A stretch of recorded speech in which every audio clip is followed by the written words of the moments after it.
The Virginia Gazette for January 8, 1767, contains an ad for a Williamsburg cabinet maker claiming spinets and harpsichords made and repaired. A spinet is a small, simple harpsichord, less expensive and therefore more common. Another popular instrument is the violin. An instrument maker in the colonies cannot afford to be a specialist, so he may well get orders for both instruments.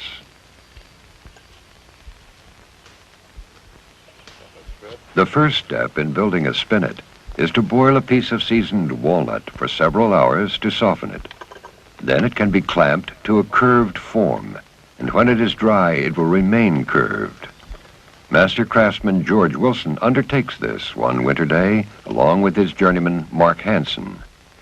Meanwhile, on a more delicate scale, his other journeyman, Larry Bowers, bends the sides for a new violin.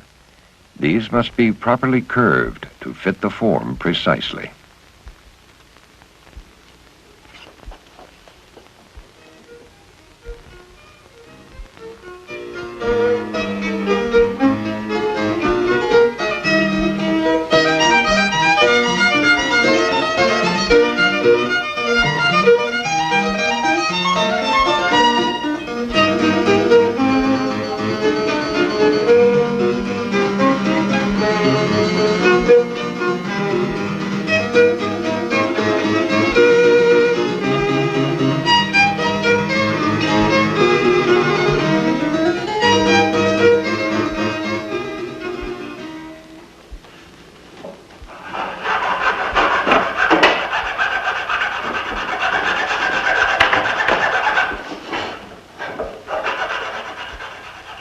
After the bent side is thoroughly dry, the case can be started.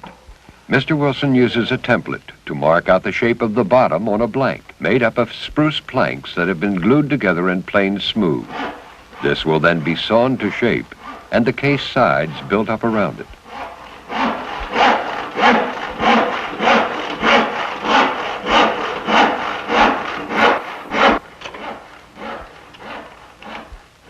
Meanwhile, in the other room, work is moving forward on the violin. The sides have all been shaped and glued to the corner blocks. Mr. Bowers takes them off the form to shape down the inside of the blocks. The corner blocks are faired in to the general curve of the sides, but the end blocks will be left fuller, just being rounded off a little on the inside.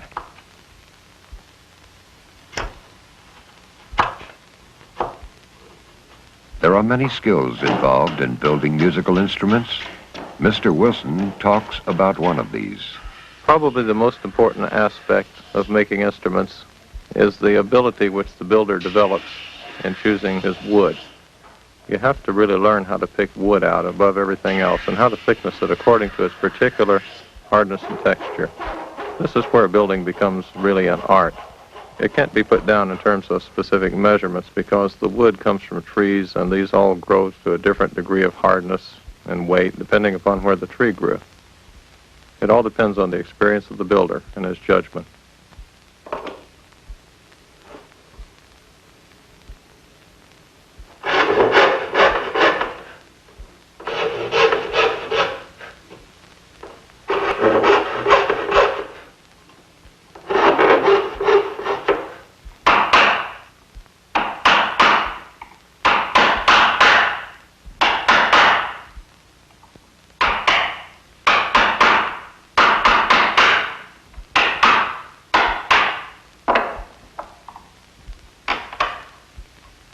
Despite a long history of use, hide glue is relatively weak and deteriorates with age.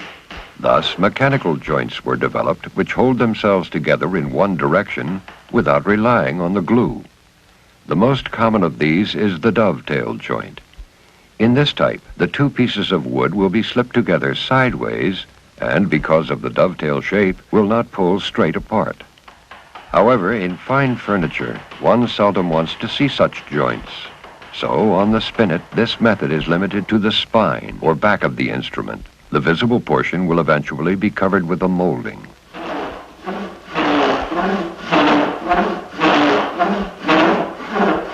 it. Let's start another one. The inside of the case will be veneered with cypress. This has to be cut out of a plank with a special veneer saw. This saw has no set or spread to the teeth, the back being tapered to prevent binding. The wide blade tends to run straight. All of this allows a very precise cut to be taken with a clumsy-looking tool. Mr. Wilson uses a tool called a toothing plane to prepare the bent side for the veneer. This roughs up the surface so the glue will hold better. Then they apply glue to the cypress panels. These have been trimmed down and lined up so that the grain matches, then glued together with paper.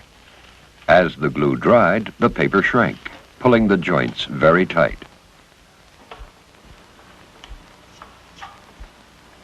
Get it as carefully lined up as we can. These panels are carefully lined up and clamped down tightly.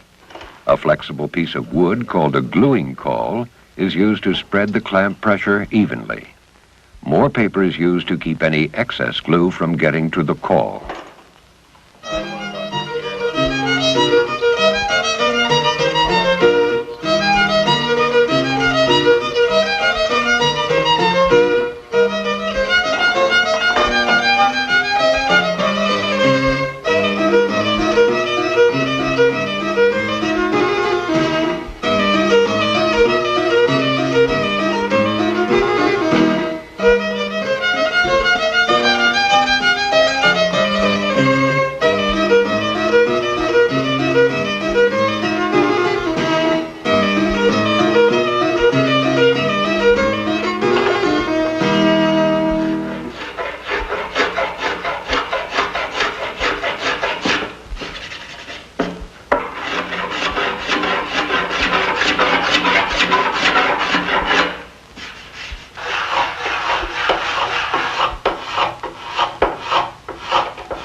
Additional strips, called liners, are installed along the edge of the violin sides to provide more gluing surface for the top and back.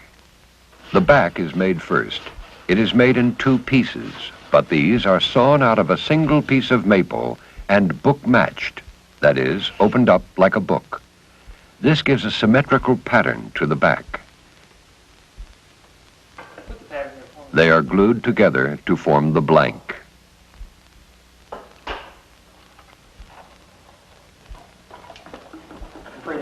Let me put a pad underneath this end.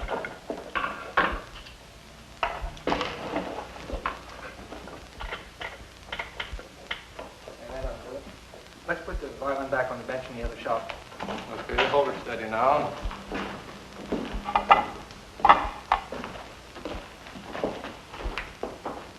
After the inside is veneered, the case can be assembled.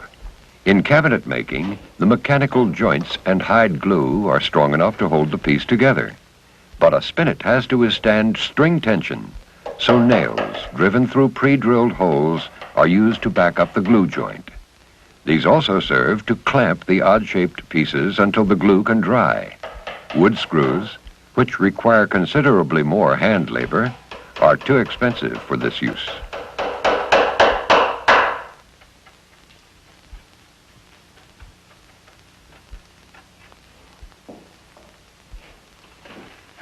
All right.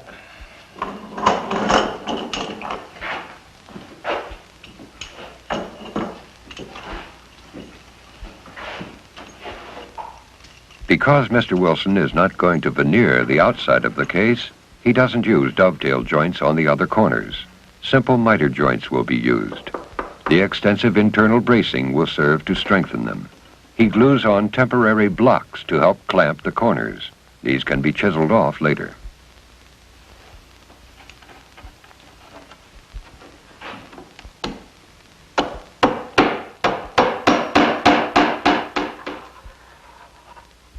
Once the outside of the case is assembled, the interior braces go in quickly. These help hold the miter joints together, but mainly serve to keep the case from collapsing under the tension of the 54 strings.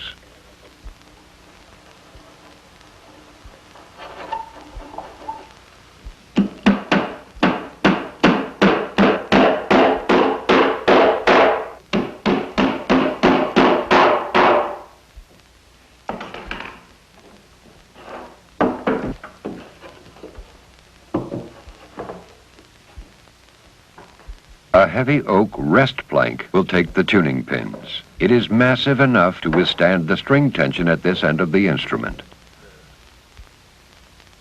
The basic case is finished by adding oak liners to the sides. These support the edges of the soundboard and take the hitch pins. Sloping braces are run from the bent side to the bottom of the case at the spine.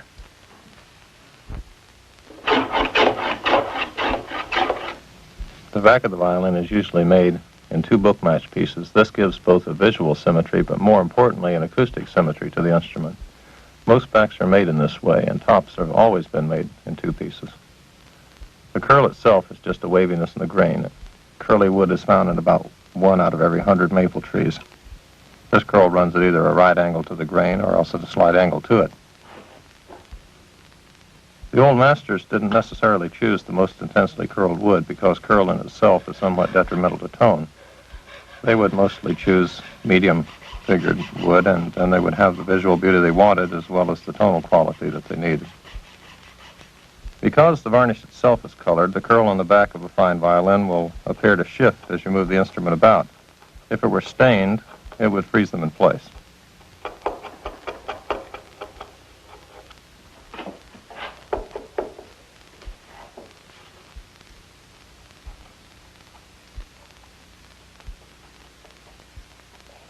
The keys are cut out of a large blank made of glued basswood boards.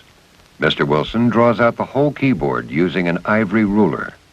This method is much better than trying to make the keys individually.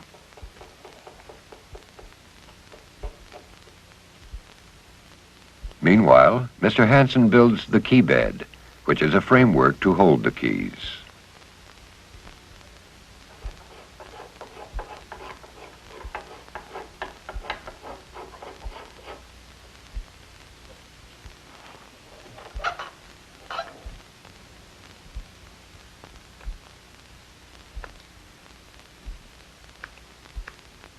Drawing straight lines on the wood and looking at them from a low angle allows the craftsman to find any bumps or irregularities in the arch.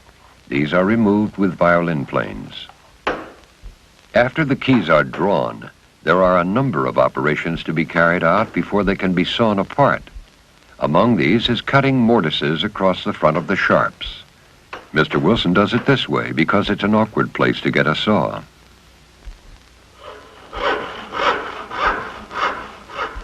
The keys are separated with a thin-bladed saw that has no set to the teeth in order to leave as small a gap between them as possible. Meanwhile, the journeyman can set the balance pins on which the keys pivot. These are set into holes which have been drilled straight through the blank and into the balance rail of the key bed.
Well, the arch is about the right height and have it pretty symmetrical. Ready to start finishing it up around the edges now, getting this groove sculptured in. Well, would you like to take it over now? Yes, thank you. A violin is like an organism which has to grow in relation to the materials from which it's made. When you cut the arches, you have to allow for the various hardnesses of wood that you will encounter.